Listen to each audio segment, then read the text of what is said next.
This is the story of the most recent gold rush in Africa. And this is Chami.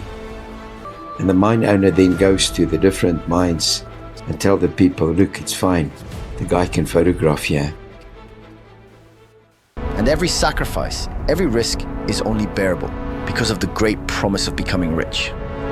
That's precisely what gold fever is. You always think you are one strike away from a breakthrough, but often the perception of the real danger is lost. Looking for elusive gold. These sacrifices are worth it to find gold? Well, it's extremely hard work. You could dig all your life and find nothing, or dig just a little bit and find a treasure. Once this is done, I begin to fantasize about how I'm going to invest that money in houses or cows or goats. To date, I have found nothing, but when I find it, I would like to do exactly that.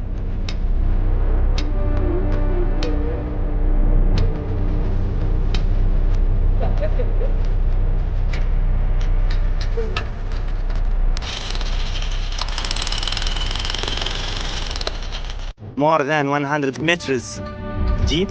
In this one, two of people are die here in this hole. In this mine, 2 people lost their lives. And this mine is very deep. It's about 100 meters deep. And after losing their life, people didn't want to go and recover the bodies. So the bodies was just left in the hole. And the mine was abandoned. As you can see, they are rightly all worried about me. Because the hole is 45 meters deep. So to fall in there means no chance of survival. These guys are used to being under for so many minutes, but there is no oxygen. Hassan is the most experienced worker, and he offered to somehow take us down with him to give us a sense of what a prospector feels when descending into these holes. Switch it on. They didn't want Giuseppe to go down into the mine. So he attached a GoPro camera with a light onto one of the miner's head, and then he then had to demonstrate how it is to go down into the mine. Now, 45 meters down, oxygen starts to disappear,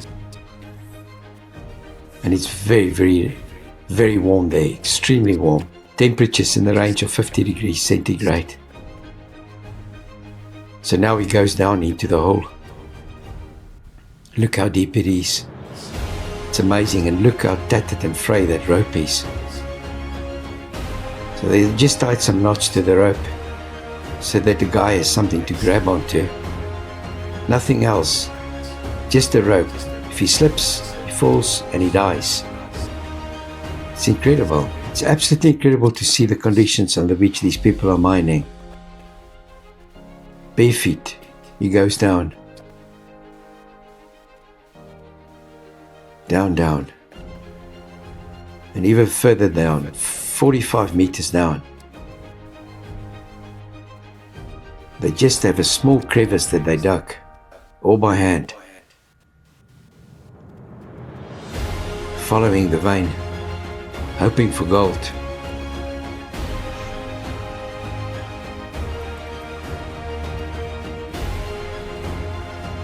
Look at that. And eventually he gets down to an area where they might find gold. It's like a gamble. You just dig and dig. And if you find that, your life will change.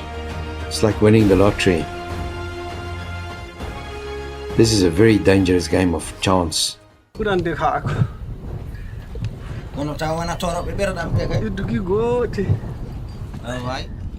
it. Are you ever scared when you go down? Anyone who enters that hole should be frightened. How long have you been doing this job? I don't know how much time has already passed. I think since 2016. And why did you start this job? Digging for gold is more profitable than working in construction. Sometimes I make $1,000, other times $500 or $200. It is not always the same. And to think, in the last 2 months, we found nothing. We are broke. We didn't find anything at all. That's why they call it gold fever. It's a dangerous game.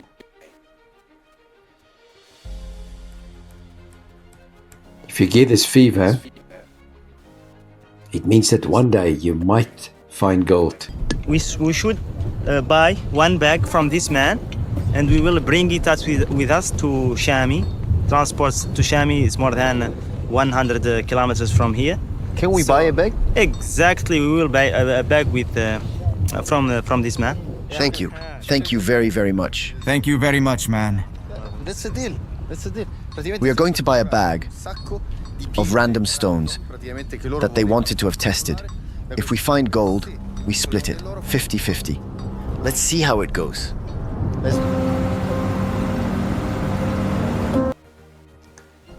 And now Giuseppe travels back to Chami,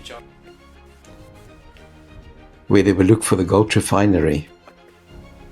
And this is the refinery. People must bring at least 3 bags, and then this is put into the mill. The most common way to extract gold from crushed ore is to use mercury.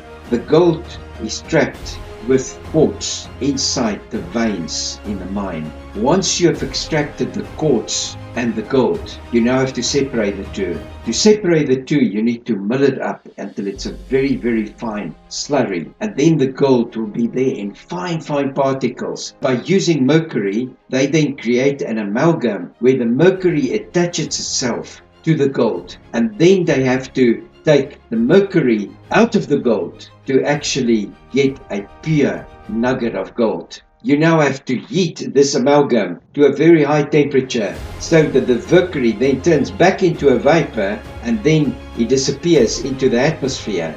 Once that happens, the atmosphere becomes poisonous. The vapor of mercury will go into your lungs. If a woman that is pregnant inhales the mercury vapors, she will have a deformed baby. When the mercury is released into the waterways, it poisons the fish that people eat. And then they add mercury.